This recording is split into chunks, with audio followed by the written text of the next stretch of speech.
This used to be the kitchen in somebody's house. It's now the entrance to a tunnel that goes deep underground. These men have to be careful as they descend, holding onto small ledges on the sides. What they're after is one of the rarest metals found on Earth, cobalt. And the Democratic Republic of the Congo is the source of more than half the world's supply. Much of it comes from hand-dug, artisanal mines like this one, some up to 60 metres deep. Cobalt is used in the production of lithium-ion batteries, the sort that power your electrical devices, like smartphones and laptops, and also the batteries in electric cars. But these miners, who are too poor to own laptops or smartphones, risk their lives for those who want them. Over the past year, there have been at least 80 fatalities in these mines. But we also spoke to people who said that many accidents aren't reported, and bodies are just left buried underground.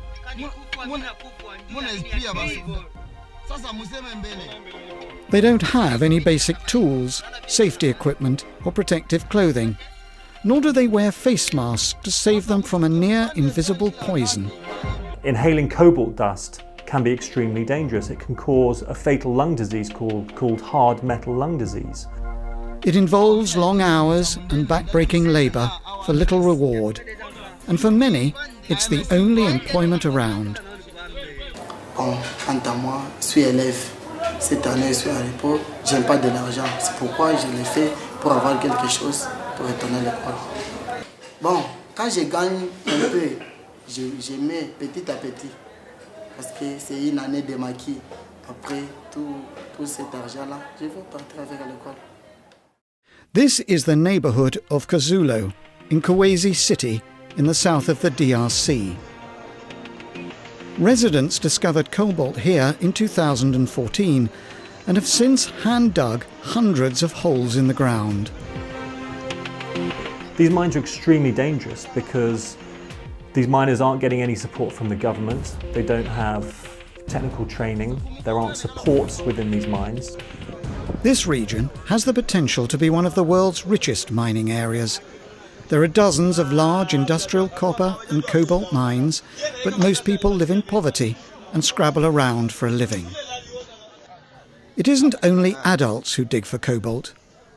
So too do children, earning as little as $2 a day, and they are ripe for exploitation.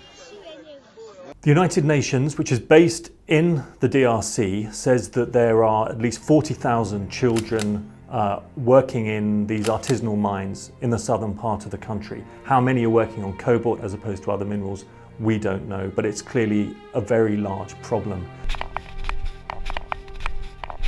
Just arriving now at a place called Marlow. It's a lake where women, and we're told some children as well, wash the ore that comes out of the artisanal mines. Youngsters like 13-year-old Charles do this because they can't go to school. Many make a charge to cover teachers' salaries, uniforms, or for learning materials. His father, Francois, says that it's hard even to get enough money to eat.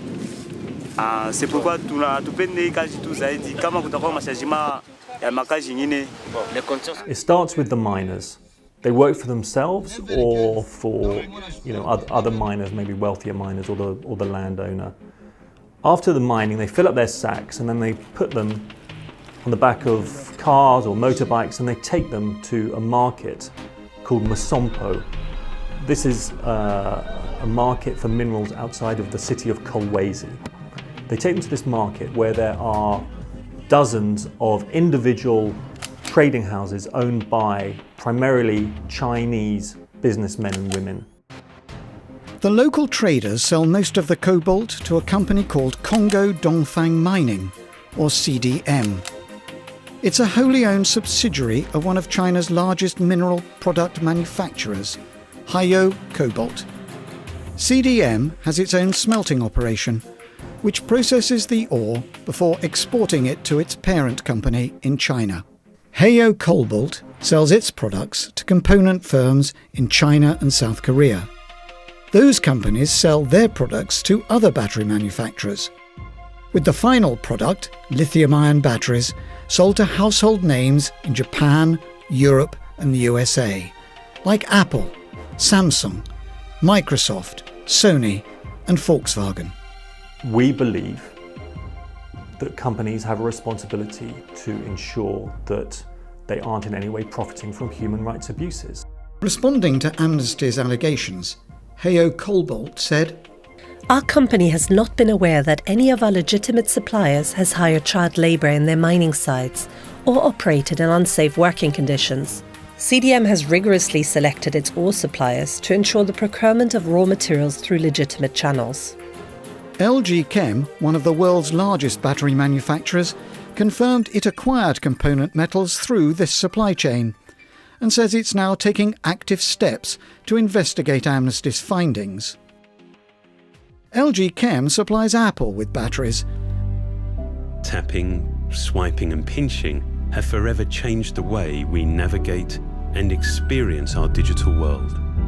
And the technological giant only commented to us by addressing the broader question of due diligence, saying it was currently evaluating dozens of different materials, including cobalt, in order to identify labour and environmental risks, as well as opportunities for Apple to bring about effective, scalable and sustainable change. Sony said, "We take this issue seriously and have been conducting a fact-finding process.